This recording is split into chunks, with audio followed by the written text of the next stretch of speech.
Hey everyone, Golden Ninja 3000 here again. Today I'm reviewing LEGO Infinity Saga set number 76191, the Infinity Gauntlet.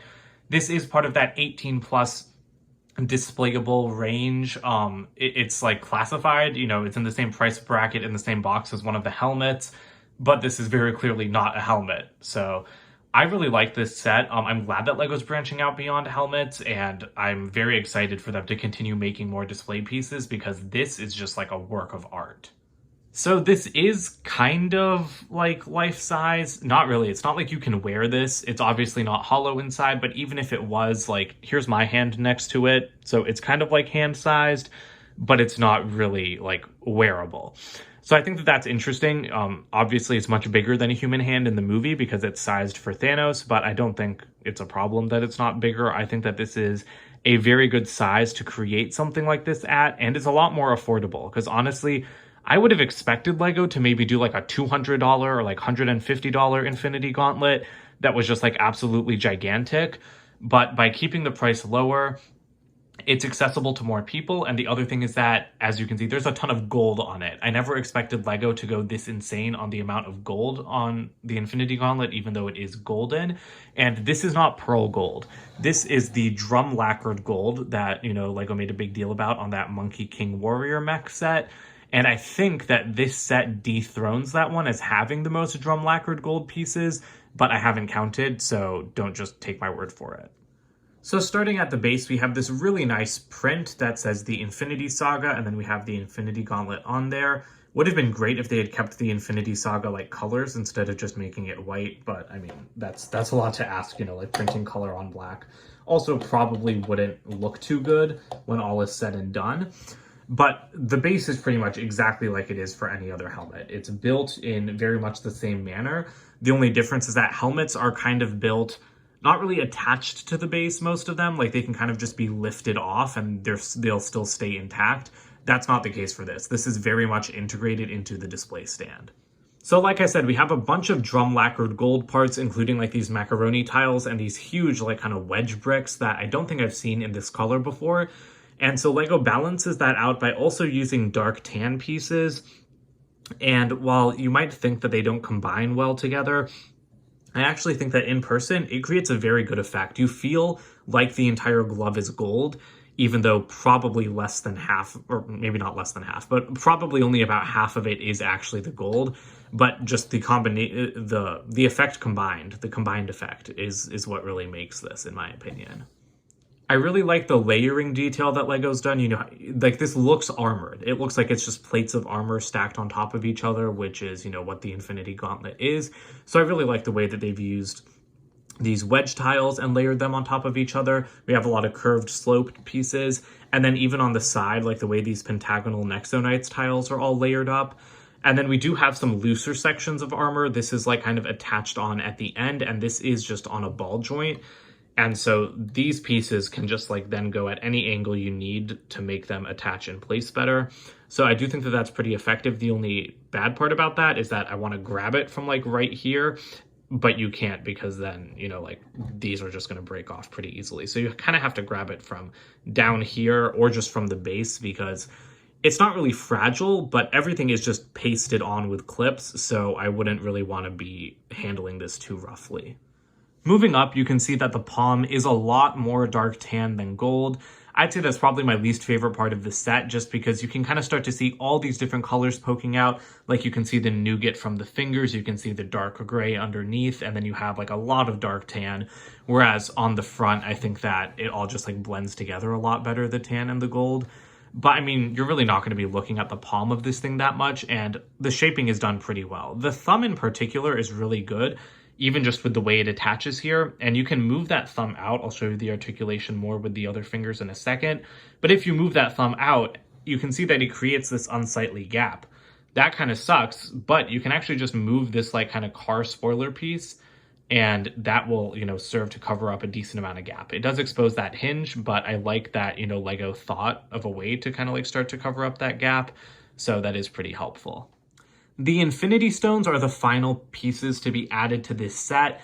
I didn't love them in official images, and I still don't love them in person because I just think they look really rough and clunky. They did in the movie too, to be fair. Like, all of them are very rough in the movie after having been like polished orbs in earlier ones, which has always irritated me. But here, I'm just annoyed that they're so rectangular. I mean, I get that the space is limited here, and so the designer has tried to do different things. You can actually take these out pretty easily because they're just on jumpers. But I mean, all of them use different pieces. So the Soul Stone uses, you know, like this tile, this kind of like half circle tile, and that pyramid piece. Then the Reality Stone uses a cheese slope and an exposed stud. The Space Stone uses 2 cheese slopes, and then the Power Stone uses no cheese slopes. But I don't love that, because then the Power Stone looks like it's like way bigger than the rest of them if you look at this from an angle. And then the Mind Stone just looks horrible in my opinion. This is like definitely my least favorite part of the set besides like those colors on the palm. Like, what is this? This is just like a 2x3 block.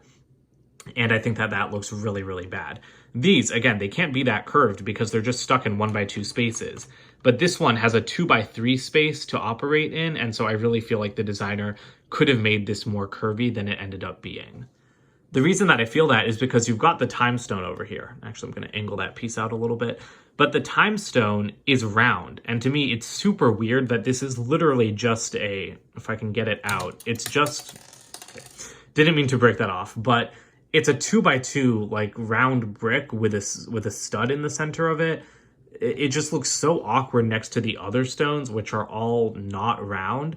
And also, this stone is supposed to be the exact same size as these 4. So again, it looks weird to me. I get that the designer was trying to do something different, but in my opinion, it just really didn't work. And they should have stuck to like at least one size for all the stones that are supposed to be the same size, because this thing should not be twice as large as all of the other ones. We do have pretty good articulation on all of these fingers, which is something that I am very happy about. So I was showing you the thumb earlier. This is on a ball joint, so you can really move it, you know, like completely all the way around 360 degrees. And then you just have like this one knuckle joint up here. That works pretty well, but all of the other fingers do have even more articulation, because the pinky, it moves at the base, and then you can also just move that upper bit. But everything else has, you know, like 3 modes of articulation. So you can move them all at the base, you can move them all at that like middle knuckle, and then you can move all of their fingertips as well. So again, that is fantastic. You can get a lot of different looks there, and you actually can make this snap.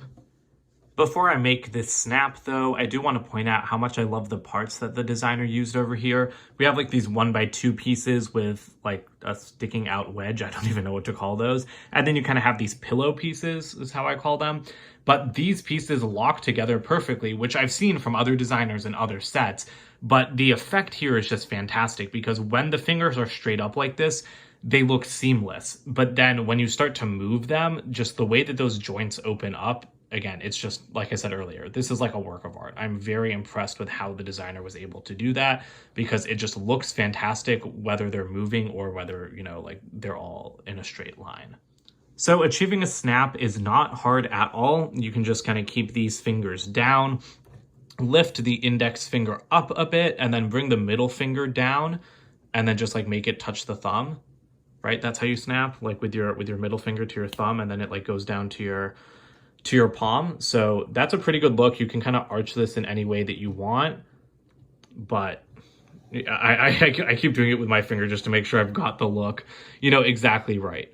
But yeah, there you go. So you've got the index finger slightly raised, you've got the middle finger meeting the thumb, and you have your snap. I'm very impressed that it can do that, because, you know, I like getting prop replicas and stuff, but other prop replicas of the Infinity Gauntlet don't even have movable fingers, so I'm very, very glad that the LEGO version does. Here are the extra pieces.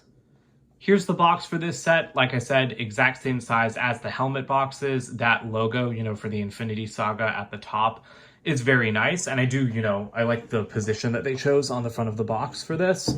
On the side, we have a really nice view of the set as well. And then around the back, it does show you the set in the snapping position. And then we also have some pictures of Thanos from concept art for Infinity War. Here's the instruction manual for this set. Only thing I'm sad about is that it doesn't have that nice Infinity Gauntlet logo on the front. Oh, almost forgot. At the beginning, there is some nice information about the set.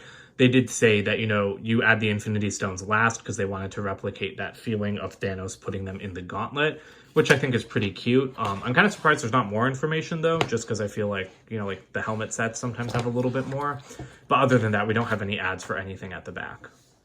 All right, so I don't even remember if I said this at the start of the review or not, but the price on this is $70. I don't know how I feel about that, because on the one hand, does this feel like $70 worth of Lego? Kind of, and on the other hand, not really.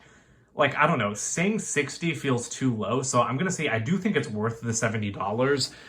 Primarily though, because of the lacquered gold pieces. Like, if those were pearl gold, this would not look anywhere near as nice, but because these are that kind of like spray painted gold color, it's a lot more impressive, and so I do think it's worth the $70 in the end. Like, I don't feel cheated that I paid $70 for this. I just wish, as I do with all Lego sets, that, you know, it was a little bit cheaper.